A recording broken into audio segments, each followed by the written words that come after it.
Let's talk about a clash that is coming up next time the Champions League comes around. It's Atletico de Madrid taking on Manchester United. A very interesting matchup here. Atleti completely out of sorts. United, well, as you know, their problems are very well documented.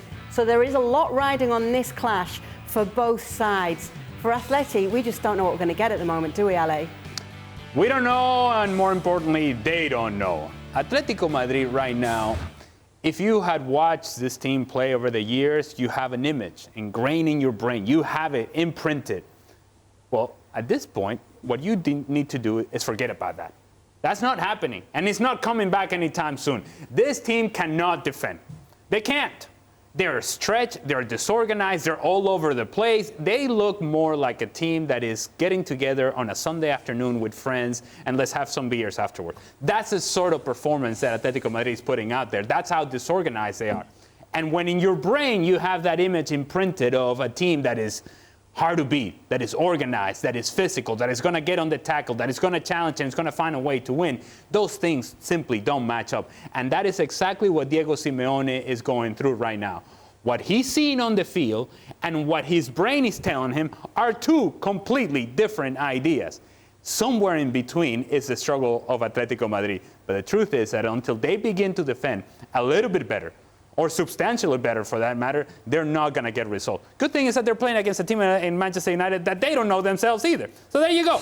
It should make for a great matchup. Well, that's a point in itself, isn't it, Don? Manchester United are hardly a team that are having the best of times themselves lately. No, that's why this game and the scoreline over two legs is going to be fascinating. It's going to be, I would imagine, fulfilled with lots of drama. I think we're not sure what exactly is going to happen because who actually wants the ball, because both sides are bang out of form. Who is going to try and play counter-attacking football? Well, it doesn't look as though Atletico Madrid can do that these days. Man United 18 months ago, 2 years ago, that was their best plan, I thought, when they suffered without possession.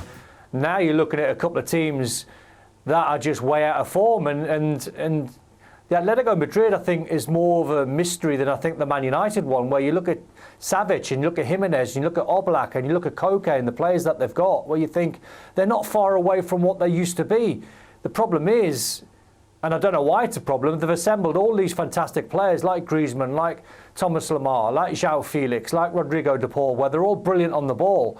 But the fact that it makes Atletico Madrid weaker, it's an absolute conundrum where it's like Atletico Madrid need to go back to being hard-working, really ugly, being terrible on the ball, being defensively absolutely solid, getting back to winning games 1-0 again, suffering and stifling the life out of any single game and make it horrible to watch, because that's how they used to win.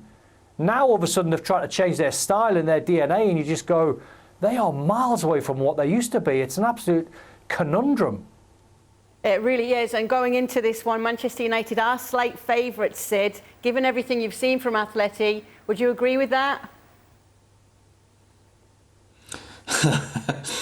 I honestly don't know, because I mean, Don's been talking about them as a conundrum, and that's absolutely true. There are moments when you think, oh, they're all right, they're okay, they've got some things here. And I think part of it is exactly as Don and Ali have said before, that there's this sense of a kind of an identity crisis. And we've talked about this constantly this year, that they sort of don't know who they are. Not whether or not they're any good, but who they are.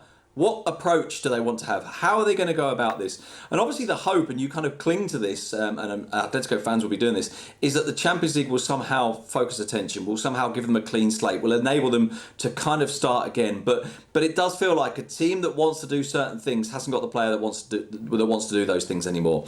The players that want to do certain things don't have the manager that believes in those things that those players want to do anymore. The club is almost a victim of its own success. It's created an environment in which what they used to be is no longer enough, even though, of course, that's what led to the success.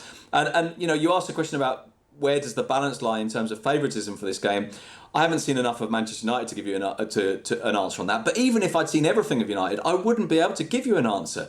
Because every now and again, I think Atletico are good. And then I think, no, they're not. Thank you very much for watching ESPN FC on YouTube. For more highlights, analysis and exclusive content, be sure to subscribe.